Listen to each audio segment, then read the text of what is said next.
하나님을 찬양하라, 구원의 하나님을 찬양하라, 이런 제목으로 하나님 말씀을 나누도록 하겠습니다. 역대상 16장은 다윗이 하나님의 궤를 다윗 성에 모셔드리고 나서 자기를 구원하신 하나님을 찬양하는 장면입니다. 그래서 그 역대상 16장 앞부분에서도 이제 다윗이 어떤 사람들을 세워서 이 일들을 했는가, 레위 사람들을 세워서 성막에 관계된 여러 일들을 시키면서 특별히 아삽이라는 사람을 세워서 하나님을 찬양하게 하는 일을 했다라고 말씀을 하고 있고, 이제 쭉 7절부터 36절까지는 그 찬양의 내용을 말씀하고 있고요. 27절부터 이제 마지막 절까지도 다시 한번 어떤 사람들이 세워졌는가, 그 사람들이 어떻게 찬양하는 일들을 했는가 하는 것을 보여주고 있습니다.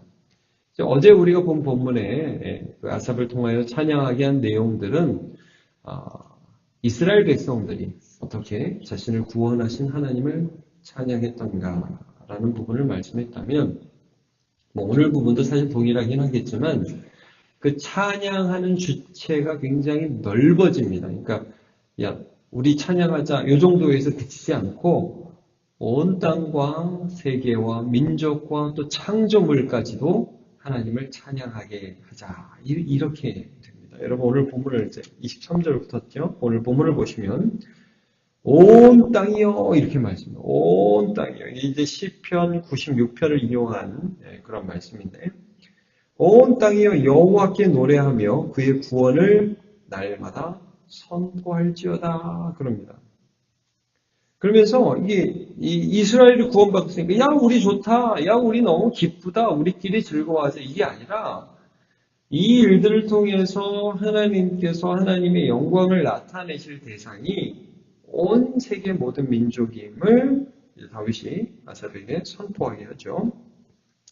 그래서 여러분 25절도 보시면 여호와는 위대하시니 그 기친이 찬양할 것이요 모든 신보다 경외할 것이며 만국의 모든 신은 헛것이나 여호와께서는 하늘을 지으셨다, 이렇게 말씀합니다. 그러니까 지금 다윗은 자신을 구원하고 이스라엘이라는 방황하는 민족을 하나님의 백성 삼아 주셔서 가나안에서 이집트로 다시 광야 생활에서 다시 가나안 땅으로 오게 하신 그 하나님, 그리고 사사시대를 거쳐서 참 늘 하나님을 배역하고 멸망할 수밖에 없는 자기들을 선하고 인자하신 하나님께서 여태까지 인도해 주셔서 자기 같은 사람을 또 왕으로 삼아 주신 것을 딱 보면서 하나님의 뜻이 어디 있었다는 것을 알게 되냐면, 나 구원받았어, 나 잘됐어, 나 너무 기뻐, 이게 끝이 아니라 나를 구원하신 그 하나님께서 온 세상의 창조주이시고 통치자이시며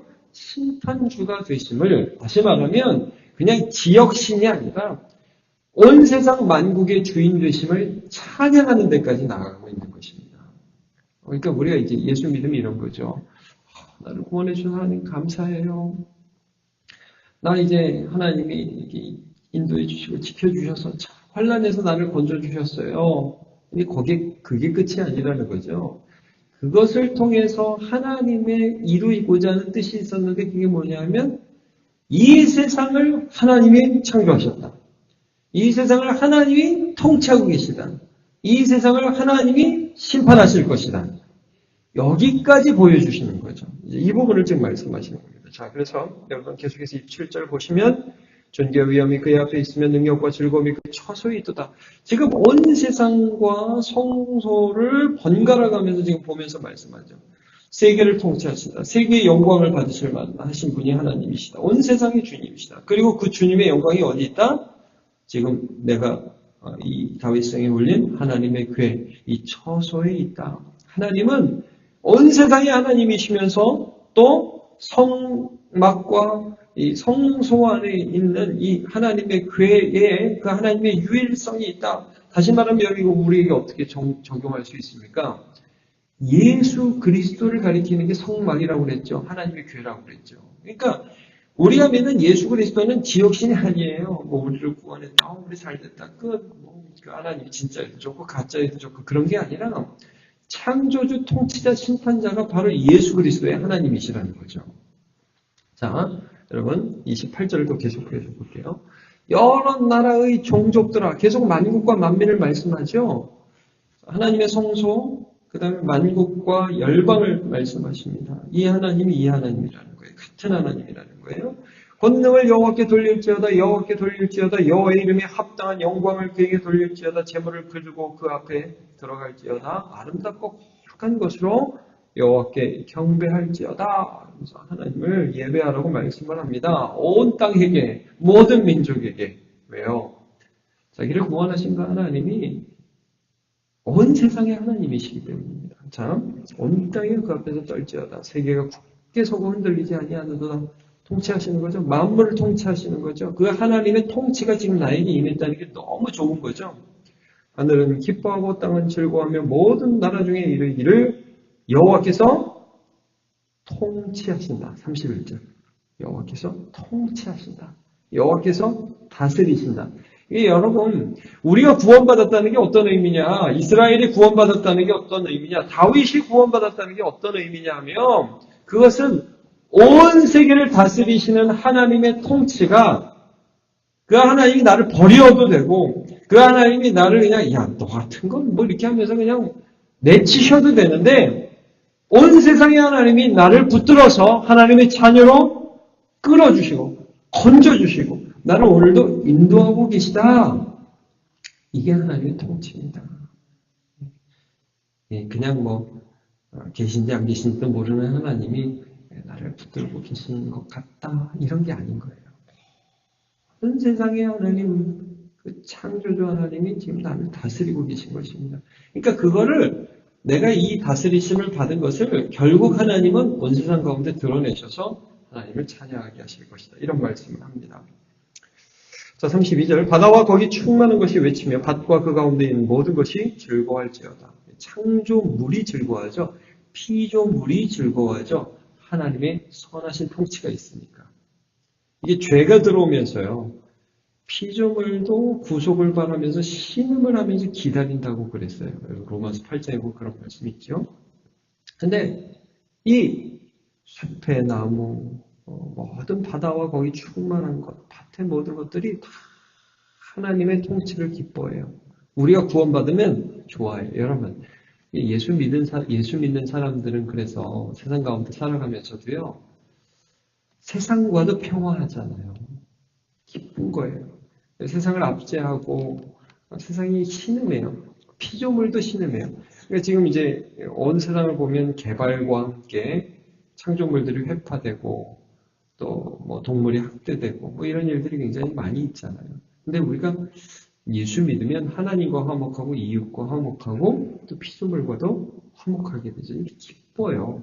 하나님을 기뻐하게 됩니다. 자, 그래서 33절에 그리할 때 숲속의 나무들이 여호와 앞에서 즐거이 노래하리니 그래서 결국은 주님이 이러한 가운데 악인들을 땅에서 심판하러 오실 것이미로다.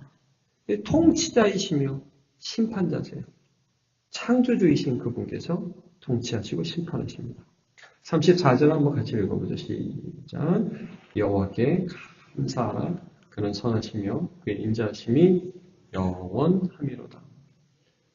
통치자, 창조자, 심판자 하나님이 우리를 그냥 버려두셔도 되는데 이스라엘을 구원하시고 하나님의 교회를 다윗에게 들어 올리게 하심으로 하나님 백성 삼아주셨잖아요.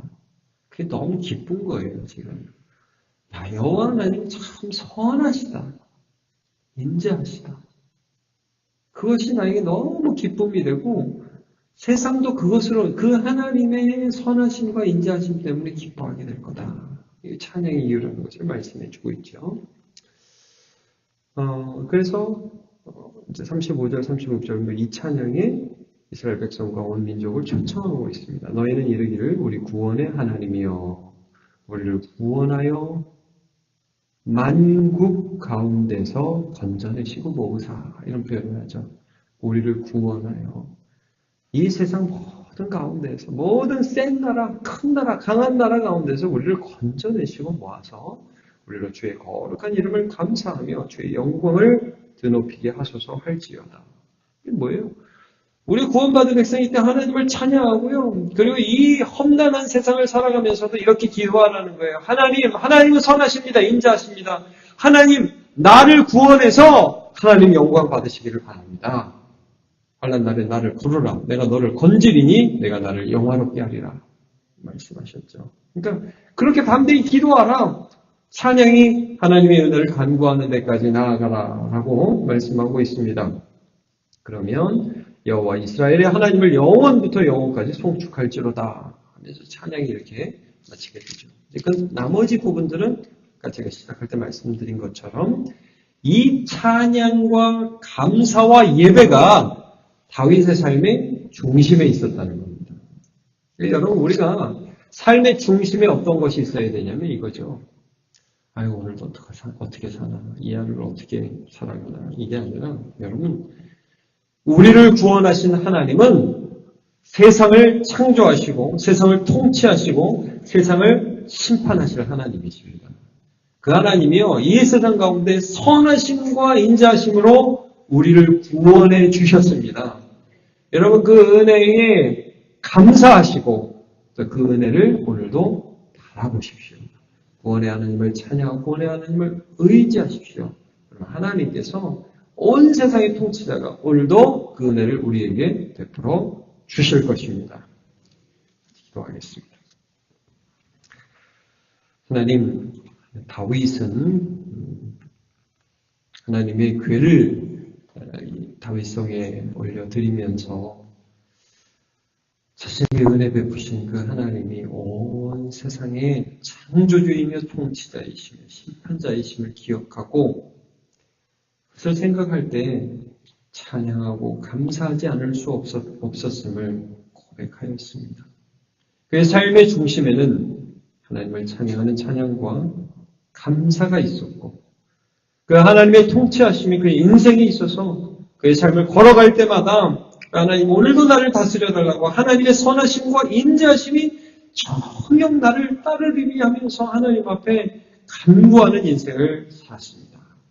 하나님, 오늘도 험한 세상 가운데 하나님의 선하심과 인자하심이 우리를 구원하여 주시니 감사드립니다. 오늘도 하루를 살아가고 이 인생길을 걸어가는데 우리가 하나님의 인자하심을 간구하고 하나님의 선하심을 바라보니 긍휼을 베풀어 주시옵소서. 우리 인생이 결국 하나님의 선하심을 나타내는 데에 하나님의 쓰임받는 인생 되게 함께하여 주옵소서. 인도하시는 주님께 감사하고 예수님의 이름으로 기도하옵나이다.